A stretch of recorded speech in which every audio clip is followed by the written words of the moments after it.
Okay, this is the latest addition to my collection. This is a 1928 Nickelodeon piano. Now, the term Nickelodeon came along by collectors. This would have been called just a coin piano at the time. It's 1928, made by a company called Nelson-Wiggen, which was started by two engineers that left Seaburg in the early 20s to start their own piano company, and they were very successful. This is a typical cabinet-style Nickelodeon. A lot of Nickelodeons have keyboards. They're more like a standard piano, but this was very popular also. What really made these cabinet-style pianos popular was Prohibition, because now you had 1 million speakeasies, which were very small businesses. They didn't need a full-size Nickelodeon, so these compact little units were just perfect. This unit plays piano, plays a 58-note piano, a mandolin rail, which you'll hear, gives it that rinky-tink kind of sound, and a 24-note xylophone. You'll see all inside here. There's a light that comes on when I drop the coin. Plays a 10-tune roll, which you'll see, a special roll, not a regular home-style piano roll.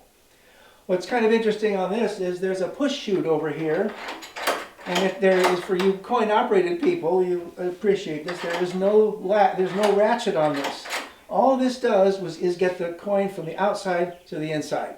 There's no coin detection, there's no coin return. I think coin push chutes were starting to come in. They were becoming popular in the late 20s. Most of them would just have a slot on the side of the piano, but this has a coin chute. It does have a magnet on the inside, so if you put a slug in and push it in, it'll go in, but the coin won't drop. You pull it out, and your slug is back in the chute. So that's the only coin detection there is. Okay, so I'm going to drop a coin, and then as it's playing, I'm going to open it up so we can see inside.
As you see, this is a roll-operated instrument, but it's a special roll. And I've got a roll here you can see. This is a typical piano roll, this size. This is a Nickelodeon roll, rather larger. And although it's 10 tunes, which is a lot of paper, it's wound on a core. So it's really a little bigger, and not quite as big as you might think.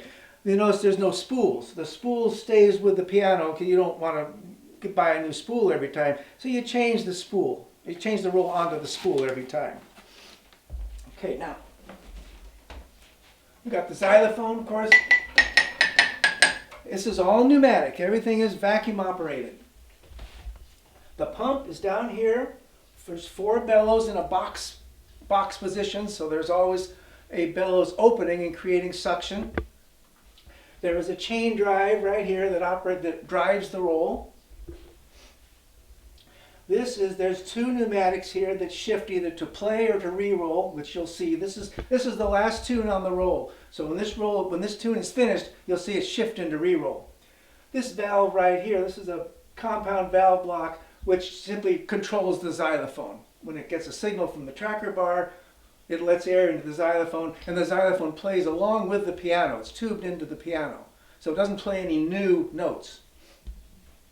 This little thing right here is the credit unit. The coin comes down here and trips a lever and unwinds this gear, closes a switch, starts the motor, lights the light. And then at the end of the roll, at the end of the tune, there's a hole in the roll which collapses this little pneumatic here and steps the unit back up, taking away the credit. And that's pretty much it. And simply, there's a lot of tubing in this thing, a lot of pneumatics, a lot of fabric, a lot of leather for the valves. But so let's get it going again.